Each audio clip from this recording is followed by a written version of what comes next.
Good morning, everyone. This is Jeffe Kennedy, author of Epic Fantasy Romance. I'm here with my first cup of coffee. Ah, wonderful. Today is, say it with me, people, it is Friday. Woohoo! It is January 26th, the 26th, 24. So, I feel like it's been a week. Has it been a week for everyone? I mean, that's a funny saying, right? Because it's always been a week. But uh, yeah, I think it's been fine for me, but it just seems like a lot of people are having meltdowns, a lot of people feeling stressed. I don't know what the deal is. Um, Maybe politics have people down. Maybe it's January, winter. On my Discord, people report in every morning for writing, which I love. And several people were saying that they were struggling today. Uh, so, as if you're one of those people, cheers to you. I hope you can find some solace and some rest this morning. Reaching back to Monday's podcast, I don't know if any of you go back and revisit comments on the YouTube video. If you only listen and don't watch YouTube, it's interesting because I get comments in all sorts of different places, and so uh, it's no single place for a conversation, which sometimes I regret, but I also want people to be able to just access however they want to access. Um, but my bestie, Grace Draven, who listens, hi Grace, uh, commented that she had read an interview with Enya. So if you didn't listen to Monday's podcast, I was talking about how I'd seen a post about Enya, how she never tours, that she lives in a castle in Ireland, because if you could live in a castle in Ireland, why wouldn't you? And she doesn't, people come to her, she records there, and she stays in. And I'm fascinated by this. There's a part of me that has always been fascinated by the idea of the hermitage, of being sequestered, cloistered. Um, there's a part of me that is very attracted to the idea of joining, like a holy cloister, becoming a nun, taking a vow of silence, and only focusing on like gardening and cooking and reading and writing. For those of you who know how absolutely irreverent and not into church I am, you will find that amusing. But I mean, why can't it be like a Taoist cloister? I would like that. Anyway, Grace commented that I want to find it now. Hold on. So Grace Darling said, I recently watched an older interview with Enya, who said she doesn't want to be known for herself. She wants to be known only for her music. That philosophy has allowed her to remain intensely private, and I think built expectations for her fans that prevent them from demanding to know her life's details. And Grace adds that she likes this. And yeah, there's really something to that. As much as we talk about, and I know that this is advice I give, that readers follow authors, they don't follow publishers. The exception to this might be on Kindle Unlimited, where readers follow particular subgenre trends. But for the most part, readers follow authors. They find a voice they like, they find a storyteller they like, and they're going to follow that person, which means that the author is therefore the consistent brand. But at the same time, it's very, very important that we separate ourselves from the person and the product, right? And I hesitate to use the word product, but I mean it as in the thing that we create. Maybe I should say creation. Let's go with that. The person and the creation. Uh, and I know I've talked about many times on here that something that I work hard to do is to make sure to create a verbal division between myself and my work. So instead of saying I won an award, I try to say my book won an award. Or instead of saying somebody rejected me, I will say the book was rejected. And it really helps because words matter, right? And the way we frame things matters. And yeah, it really makes a difference to create that separation.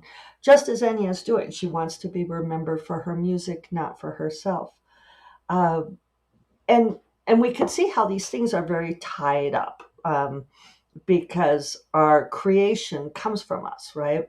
The best definition I've ever heard of voice is that it is what emerges from ourselves, from our beliefs, and that you spend a lot of time as a creator refining your voice and making it come through purely, but it's still in it. It's still who you are, and that's why ideas don't matter so much as how you transmit them, right? That's where the creation comes in.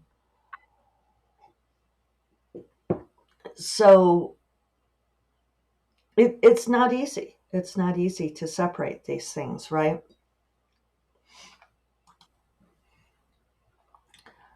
It's it's not an easy balance. And I think that you could choose to be an Enya and go that route, which obviously has its allure. But I also know there are those of you out there listening, talking to me sometimes, who are, putting out their first books and feeling that relentless pressure to market, right? Feeling that you have to do um, all of these things, right, to get yourself out there, to get your books out there. And it's a conundrum. But I think the important thing to remember, for all of us to remember, is to not make yourself crazy, right? Um, and I mean that in a very literal way. I mean, we throw that about uh, and is kind of, metaphorical or slang. Oh, he makes me crazy, or, this job is driving me crazy. But there is a very real factor, right? Of that if you're not careful, you can, it disturb your mental peace. You can have a mental breakdown. Um, I know several people have been talking about that, sort of recognizing. Oh, sorry, that was Captain. I don't know what he was barking at. There wasn't anything. He doesn't bark often. So, anyway, I think I probably don't have a lot more to say on that, except that, just cut yourself some slack. There are there are people out there. Okay, so let me talk about this a little bit. It's been all the rage in the writing world to do these this Clifton Strengths assessment, right? And I know I've talked about it because I did it. A couple of my friends were like, "Well, do yours, figure out what yours are." And there's a gal, Becca Syme, who does apparently some really great coaching related to that, and she's trained in it and everything, but she helps people, they take the assessment and you can get like your 5 strengths or your 10 strengths or all the way down to 36. And then she helps people according to, like how this can make you work better as an author, avoid burnout, all of this kind of thing. And, so I got my top 5 and I'd mention it because like my number 1 is connectedness, which I find kind of funny. But I think in some ways that is sanity preserving for me. When people ask me why I don't get caught up in some of these dramas, I think that's part of why, because of I don't know, I don't know if I haven't taken the class, so I just read up a little bit on it. But I think some of it is the Taoism is my sense of being connected to all people and all things, being one with the Tao, right? And I saw a couple of authors talking about this the other day, and they were kind of matching their Clifton strengths, and they're categorized by colors. And they're like, oh, I envy you, like this color and that kind of thing. And it turned out that two of these people, like among their top strengths, were competitiveness. And it didn't surprise me, because it was like, oh, I guess that's partly why this is a useful test for people, because it was, oh, well, yeah, that explains why they come across as so competitive. And I don't think I've talked about this in a long time, but I am not a fan of competition. And it's something that I discovered through many years of study, again, of Taoism, that competitiveness through that lens is considered to be a kind of poison that affects mainly the person feeling it, but then also the people around it. And when I tell people this, there's always a certain percentage of people who are eager to tell me how very wrong I am.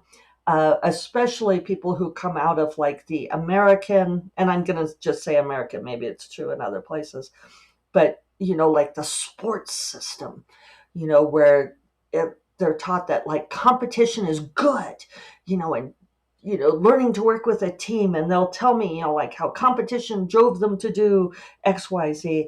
And maybe if competitiveness is one of your strengths, that's true, because you want to rely on your strengths. You want to rely on those things, those skills that work best for you, right? But I think being competitive is a poison. And I'm very much a believer in comparison is the thief of joy.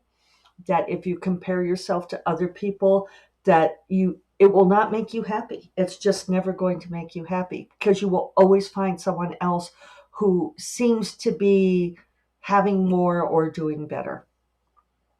And I think authors are thrust into competition with each other. The whole, getting so many ratings, the rankings, like whose book is above whose book and who's selling better than someone else. And there was something that happened this week in one of my author groups, where one of the people who does the coordinating puts up weekly discussion topics. And they asked for authors to share how long it took them to become successful. And I had talked to her one-on-one, and I know that her intention was to show people that success doesn't come overnight, that it's not an immediate thing. And and so for me, when I address this, and she specifically asked me to weigh in, because I am the cane shaker. I feel like, like I have my wand here where I can wave for permission or give you blessings, and then I reverse it, and it's the cane shaking where I'm like, you kids get off my lawn. I don't know when I became the age that I am, but it happened along the way. And the truth is that I have been a published writer for 30 years now. I don't know how that happened. And, and now I have 65 published titles. And yeah, I have, seen it come around and go around a bunch of times now. So when I weighed in to talk about this, the first thing I did was say, it really depends on how you define success. And I told the story, which I've told many times, but I feel like I see people ask the same questions over and over again. So I figure, it's good to repeat stuff, because there's always someone new coming into the scene. But, I started out as an essayist. And so my first success was having an essay published, and I was so excited about that. And then I had like a number of successes like that. And I wanted to make my living as a writer. So I was building that career. And this is a long time ago. This is the early mid 90s. And before blogging really kicked in. And I sold an essay to Redbook, which I don't know if it's still out there, but great big women's magazine. And they paid me $1 a word. And so I got paid $3,000 for one essay, which was even more money back in 1994. And it was amazing. It was really wonderful. And people said to me, "Congratulations, you've made it." And I can't tell you how many times people said to me, "You've made it." And if I had been able to work it so that, yes, I was selling one piece a month for $3,000, then I could have quit the day job and become a writer. But of course, freelancing doesn't work this way, and ideally it's like, well, maybe you'd sell several articles at one time, and you space it out, which is great if you do that. But that particular editor left the magazine. I didn't sell anything again to Redbook. And not long after that, blogging caused magazines to crash. Writing became cheapened, and it became like never again for $1 a word. And I have novels that have never made that much money.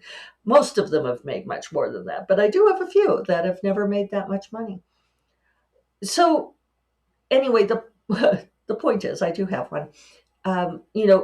What is that measure of success for me? There have been various milestones, and it's 30 years in. I just got my first six-figure deal, which I'm thrilled about. It makes me really happy, but that didn't happen right away. I wanted that to happen in the mid 90s, right? But it happened when it happened. And in some ways, I'm very glad that my career has had a slow trajectory, because this is what I wanted. I didn't want to be flash in the pan, crash and burn, which I saw happen over and over again. But part of what happened in this is that a lot of people, especially some of the ones who rank them, say, oh, well, that they have this high competitiveness, they're very happy to jump in and right away say, I ended up making $50,000 self-publishing by my fourth book. And I'm not saying that there's anything wrong with somebody saying that. It's good to illustrate the successes. But the thing is that it's like survivorship bias. You are always going to hear these kinds of stories where people have something great to say. The people who really hit it, and some of them really planned it out and they did great. They wrote the book, they launched their series in a particular order, they did the marketing, all this kind of thing, and they hit that KU algorithm and made a whole bunch of money by the third or fourth book. And they're excited about it, and it's wonderful, and congratulations to them. But it doesn't work for everybody. And so the people it doesn't work for, they feel like they did something wrong. Right? And that's not the case. Sometimes it's just the book doesn't hit. Sometimes, and this is the thing about self-publishing, and I was struck by something that a friend, one of the aspiring writers, and I'm calling her aspiring because like she's got a couple of things out so far and working on the next. But she was sharing with me an article on toxic positivity, and how this kind of raw environment could sometimes be more damaging for exactly this reason. And this person said that they had heard an author talking about that the problem with self-publishing is that nobody ever tells them no. And I thought that was really powerful, because it's being told no is really good for us, right? It's, even though we hate it, even though we hate those experiences. And I'm thinking about like Grace, who had a small press publish one of her first books, and they put a horrible cover on it and it didn't sell. And that was a no, right? trying to query books to agents or to traditional publishing and having them be passed over. Those are no's. And you take those no's and you figure out, why isn't this working? And you make it better. And so this is part of what I'm talking about, that why I am glad that I got all of those no's early on, because it gave me a kind of grit, and a kind of balance, that the no's don't matter so much anymore. It's like, okay, well, here's one no. What's my path to yes? Um, so I think that that's a really important take home, and I hope that this sort of stream of consciousness made sense. Uh, Send me your comments, let me know, and I will talk more about it on Monday.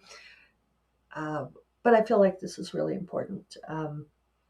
No is good for us. So, savor those. And, this weekend, I'm going to be pretending that I live in a castle in Ireland and nobody can talk to me. What about you? The great thing then is that I can come out of my castle. I hope you all have a wonderful weekend, and I will talk to you Monday. Take care. Bye bye.